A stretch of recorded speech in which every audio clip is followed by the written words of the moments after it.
구약의 말씀입니다. 보라, 내가 오늘 생명과 복과 사망과 화를 내 앞에 두었나니 곧 내가 오늘 내게 명령하여 내 하나님 여호와를 사랑하고 그 모든 길로 행하여 그의 명령과 규례와 법도를 지키라 하는 것이라. 그리하면 내가 생존하며 번성할 것이요 또 내 하나님 여호와께서 내가 가서 차지할 땅에서 내게 복을 주실 것임이니라.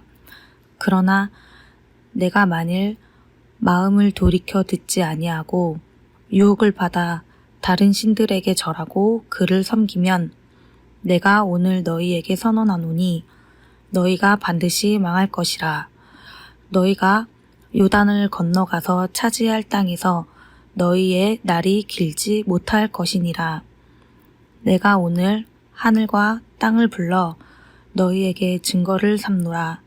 내가 생명과 사망과 복과 저주를 내 앞에 두었은즉 너와 내 자손이 살기 위하여 생명을 택하고 내 하나님 여호와를 사랑하고 그의 말씀을 청종하며 또 그를 의지하라. 그는 내 생명이시요 내 장수이시니 여호와께서 내 조상 아브라함과 이삭과 야곱에게 주리라고 맹세하신 땅에 내가 거주하리라. 서신의 말씀입니다.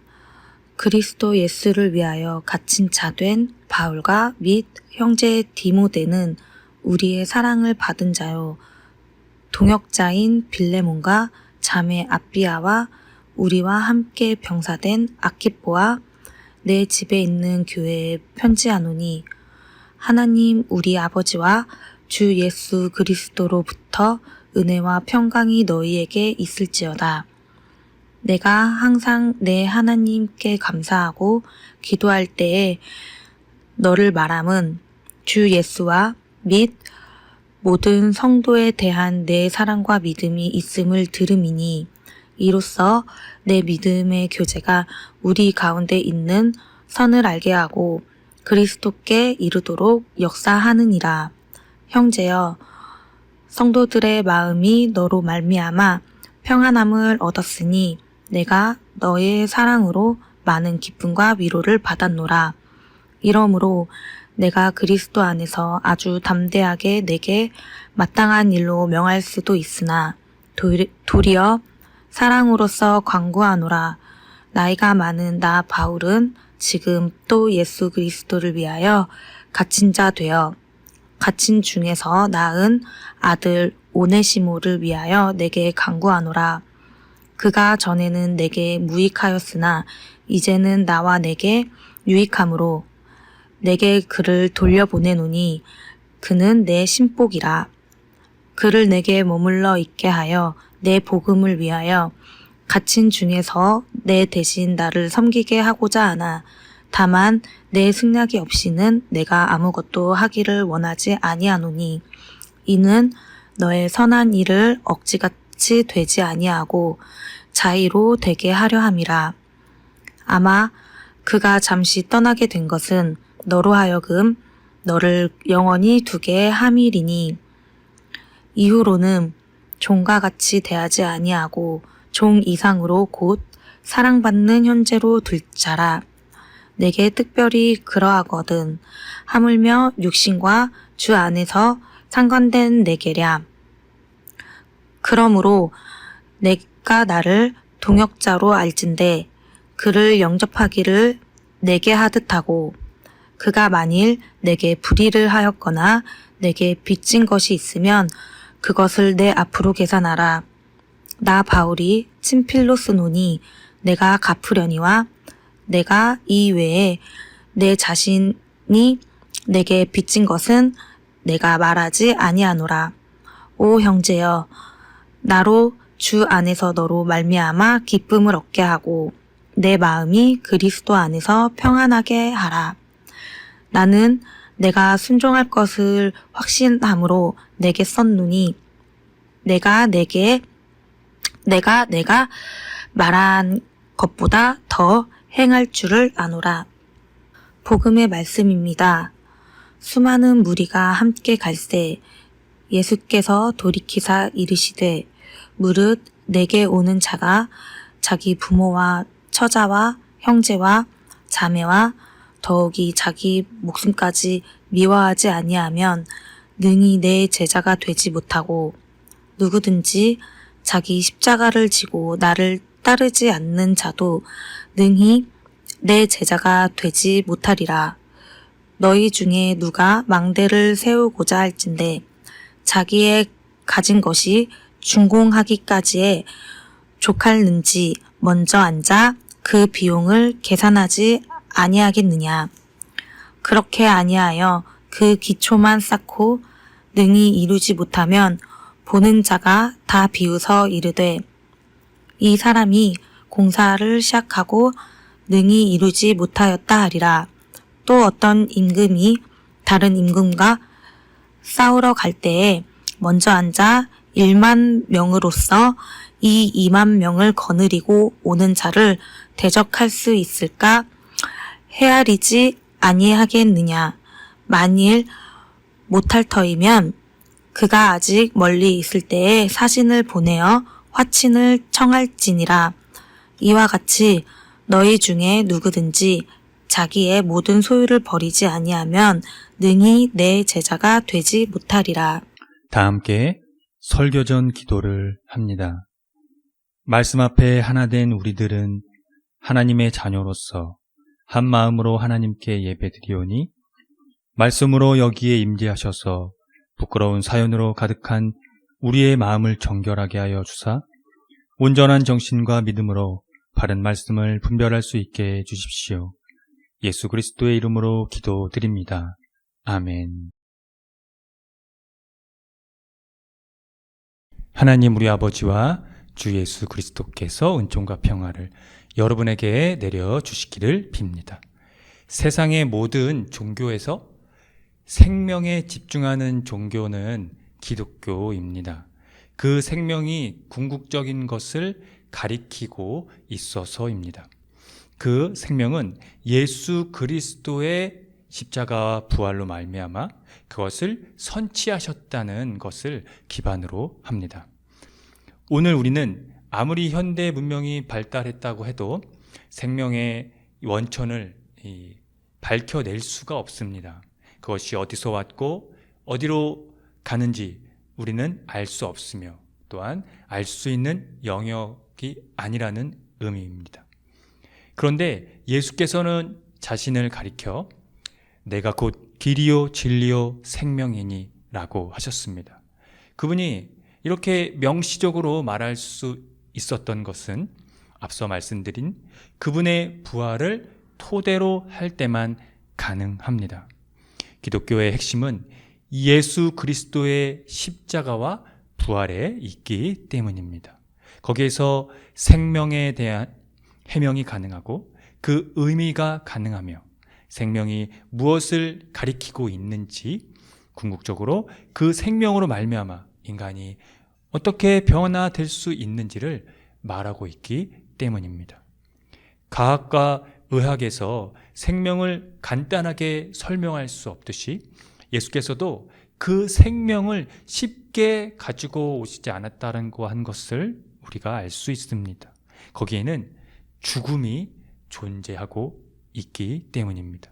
그래서 세계 종교 중에 이 생명에 대한 이 설명에 죽음이 포함된 것은 기독교가 유일하다고 볼 수 있습니다. 그러면 기독교에서 말하는 이 영원한 생명을 위해 왜 예수 그리스도의 죽음과 부활이 필연적이어야 했을까요? 우리는 그 질문에 집중해야 합니다. 그리고 이 질문을 우리 삶의 중심에 놓아야 합니다. 그 이유는 거기에서 우리는 이 생명의 심층을 경험할 수 있기 때문입니다. 오늘 설교에서는 생명을 택하는 것이 무엇인지 구체적으로 살펴볼 것입니다. 물론 그것이 정확한 정답은 아닙니다. 그런 의미에서 말씀드리는 것도 아니고 그 부분이 정답이라고 할지라도 그것을 다 말할 수가 없기 때문이죠. 그러나 이 성서의 내용을 찬찬히 따라가다 보면 만나게 되는 이 공명의 시간이 여러분에게 있기를 기원하겠습니다. 구약의 말씀으로 읽은 신명기 본문은 모세의 세 번째 설교입니다. 이 설교는 신명기 책 전체의 절정에 이른다고 볼 수 있는데요. 약속의 땅의 경계선 앞에까지 와 있는 이 백성들에게 생명을 선택하라는 이 제안 같은 명령이 주어지기 때문입니다. 이스라엘은 생명과 번영, 죽음과 파멸의 이 선택의 기로에 서 있습니다. 당연히 그들이 선택해야 할 길은 하나님을 사랑하고 그의 명령과 법도를 지키는 것입니다. 그러나 그들이 마음을 돌려서 순종하지 않고 그 마음이 빗나가서 다른 신들에게 절을 하고 섬기면 죽음과 파멸을 면치 못할 것입니다. 여기서 그들이 선택해야 하는 이 생명이 무엇일까요? 구체적으로 말하면 다음과 같습니다. 정결한 삶의 추구, 연약하고 가난한 자와 노예로 사는 자들에 대한 공평한 사회적 대우와 정의, 그리고 부모 공경, 이웃의 삶에 대한 존중과 배려, 정의로운 재판 집행, 지도자들의 자질과 품격, 자연 질서의 보존, 전쟁 수행의 법칙들, 그리고 여성에 대한 공평한 대우 등이 그것입니다. 여기에 나열된 것들이 이 생명에 관한 것들이라는 것을 우리가 알 수 있습니다. 즉 이것이 하나님을 사랑하고 그의 명령과 법도를 지키는 것입니다. 반대로 이 생명을 파괴하는 것이, 이 명령과 법도를 지키지 않는 것이 곧 다른 신들에게 절을 하는 행위가 됩니다. 그런데 여러분, 이 생명의 행위를 곰곰이 생각해 보십시오. 종교적 행위보다는 사회적 행위에 더 가깝습니다. 성서는 오히려 그것을 이 생명 활동이라고 가리키고 있는 것입니다. 이런 생명에 대한 선택은 신약 성서에도 그 계를 같이 한다는 것을 볼 수 있습니다. 골로새에 사는 이 그리스도인 빌레몬에게는 오네시모라는 종이 있었습니다. 그 종은 빌레몬에게 잘못을 저지르고 도망친 사람입니다. 이 종 오네시모가 저지른 범죄가 무엇인지는 확실치 않지만 이 서신의 목적은 과실이 있는 종 오네시모를 빌레몬이 다시 받아들일 것에 대한 확신을 보증하는 것입니다. 그래서 바울의 호소는 이렇습니다. 그리스도인의 긍휼과 빌레몬의 구원을 위하여 바울이 전했던 복음에 빚졌던 것을 강하게 회상시키는 것입니다. 그것에 대한 이 특징적인 언급은 사랑 때문에이며 내 마음이 그리스도 안에서 평안하게 하라. 그리고 오네시모를 영접하기를 너가 내게 했던 것처럼 내게 하듯 하고입니다. 그러니까 무익한 종을 받으라는 것이 이 구약의 이 생명을 택하라는 것과 강하게 오버랩되는 것을 우리가 볼 수 있습니다. 또한 예수께서는 사람들에게 하나님을 따르라고 부르는 것이 아니라 자기 자신을 부정하고 그러니까 예수를 자기를 따르라고 하셨습니다. 그렇지 못한다면 제자가 될 수 없다고 하셨습니다. 여러분, 이것이 기독교 인간론의 핵심이며 제자론의 중심입니다. 이 토대가 바로 예수 그리스도의 십자가와 부활입니다. 예수께서 하나님과 동등되시는 이 하늘의 영광을 버리고 인간의 몸으로 오셔서 순종으로 가지고 오신 하나님 나라의 생명, 그분이 그것을 자기 부정 사건에서 이루셨기 때문입니다. 그래서 아버지나 어머니나 아내나 자식이나 형제나 자매뿐 아니라 심지어 자기 목숨까지도 미워하는 이 자기 부정, 자기 십자가에서 생명을 택하라는 새로운 명령에 도달하게 된 것입니다. 그리스도의 제자의 삶은 그 자기 부정으로 준비되어야 한다는 사실을 예수께서 일깨워 주고 있습니다. 하나님 사랑과 이웃 사랑이 곧 생명을 선택하는 것이고, 그 생명을 선택하는 것이 곧 예수 그리스도를 택하는 것입니다. 여러분, 과연 누가 이 자기의 부정을 할 수 있을까요? 여러분 생각은 어떻습니까? 제 생각은 이렇습니다. 하나님 사랑과 이웃 사랑에서만 그것이 가능하다고 봅니다.